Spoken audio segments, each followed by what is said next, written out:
మాట్లాడాను కానీ పాల్పడతాను. ముఖ్యంగా యువజనోత్సవాలు మధ్యలో కొంచెం కరోనా టైంలో జరగలేదు, చాలా డిసప్పాయింట్ అయినాము. తర్వాత మరి పూర్వ వైభవాన్ని మళ్ళీ సంతరించుకునే రకంగా ఇంకా రాలేదు. నిజం చెప్పాలంటే సార్ ఇంకా బాగా చేయాలి. కానీ అరకొర ఉన్నటువంటి నిధులతో ఇంత గ్రాంట్గా చేయడం అనేది గొప్పతనము. మన జిల్లా యోజనాధికారి అలాగే ఎన్వైకే కోఆర్డినేటర్ మేడం గారికి వారికి ఒకసారి గట్టిగా చెప్పండి కొట్టాలా. ఎందుకంటే అన్ని ఉన్నప్పుడు అందరు చేస్తారు, ఉన్న దాంట్లో ఉన్నతంగా చేసే వాళ్ళే గొప్పవాళ్ళు. కరెక్టా? I'm right?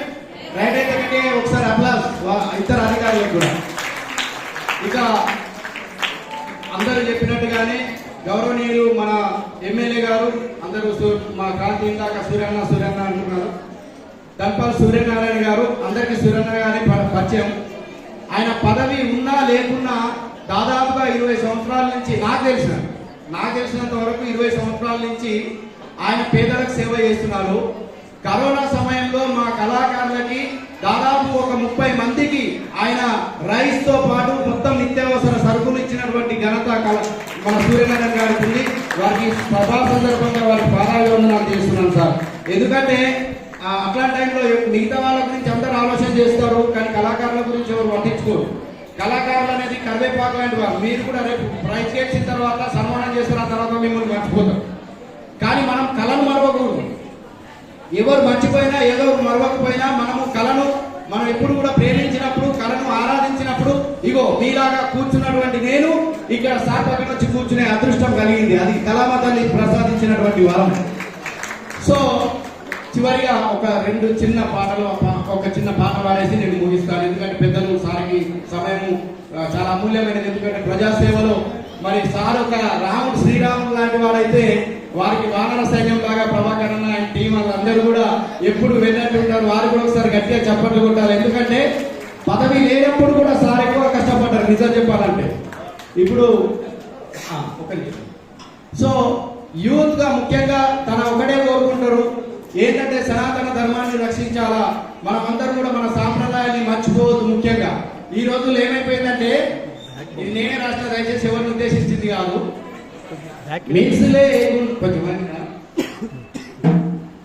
ఈ రోజుల్లో ఏమైపోయిందంటే మీట్స్ లేకున్న పర్వాలేదు గాని, తినే మీట్స్ లేకున్న పర్వాలేదు గాని, రీల్స్ చూడకుంటే పూట గడవది నాని, ఇంట్లోనా జరిగేది తెలియదు గాని, మన ఇంట్లోనా జరిగేది తెలియదు గాని, ఆ ఇన్స్టాలోన జరిగేదంతా తెలుసురా అని, పొద్దంతా ఫోన్ బట్టి పైన కింద గోకుడే. ఏం లేదు, పైకి కిందికి రీల్స్. పొద్దంతా ఫోన్ బట్టి పైకి కింది గోకుడే, రాత్రంతా కామెంట్లు లైకులకు చూసుడే. రీల్స్ లేకున్న పర్వాలేదు గాని, రీల్స్ చూడకుంటే పూట గడవది నాని.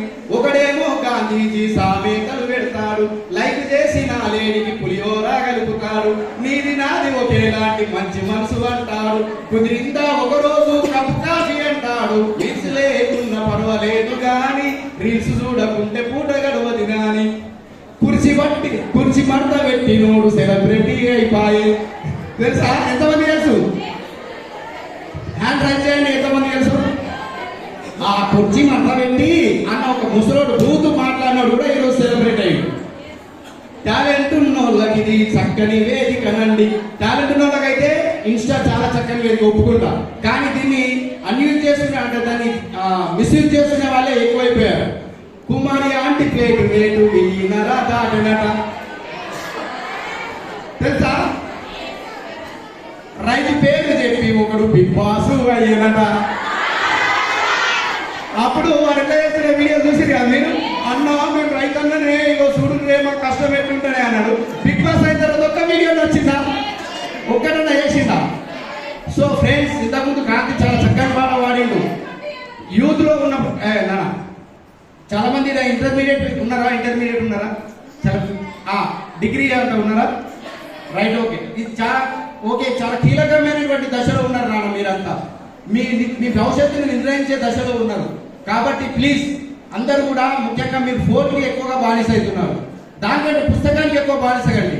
పుస్తకము ఫోన్ ఒకసారి ఫోన్ పెట్టుకొని ఒక మాట అన్నాయట మన కోసం. పుస్తకం అన్నదట ముందు, ఫోన్ అన్నదట నువ్వు తల దించి నన్ను చూడు, నన్ను కిందికి వేసి చూసి కిందికి తల వేసి చూస్తే నేను కిందకే తొక్కేస్తానదట. ఎవరు? ఫోన్. కానీ పుస్తకం అన్నదట నువ్వు తల కిందికి వేసి నన్ను చదువు, నిన్ను తల పైకెత్తుకొని బతికేటట్టు చేస్తా అన్నదట. సో ఏది కావాలనేది మీరే డిసైడ్ చేసుకోవాలి. రైట్, నేను ఎక్కువ మాట్లాడను, సమయం తక్కువ ఉంది కాబట్టి ఒక్క పాట. నేను ఇంతకుముందు సాయిబాబా చెప్పినట్టుగా ఇదే యువజనోత్సవాల్లో రాష్ట్ర స్థాయిలో ఉత్తమ రచయితగా నేను అవార్డు తీసుకున్నటువంటి వ్యక్తిని, అలాగే ఆర్టీటీ తరఫున మంగళూరులో జరిగినటువంటి నేషనల్ యూత్ ఫెస్టివల్లో గెలుపొందినటువంటి వ్యక్తిని చెల్లె పాయల్ కోటికి చాలా మన జిల్లాకు గర్వకారణం. తను 2 సార్లు జాతీయ స్థాయిలో ఉత్తమ రిథమిస్ట్ గా ఆమె అవార్డు తీసుకున్నారు. చెప్పడుకుంటారా? నేను ఇక్కడ మాట్లాడుతున్న కనబడిన చాలా మంది ఉన్నారు. సాయి లవోలా అనే తమ్ముడు ఉన్నాడు, చక్కగా జాతీయ స్థాయిలో అనేక సార్లు అవార్డు తీసుకున్నాడు. నేను రైటింగ్ లో అండ్ సింగింగ్ లో వరంగల్లో జరిగినటువంటి యూత్ ఫెస్టివల్లో నేను రాష్ట్ర స్థాయిలో సింగింగ్ లో సోలో సింగింగ్ లో ఫస్ట్ ప్రైజ్ కొట్టుకున్నాను.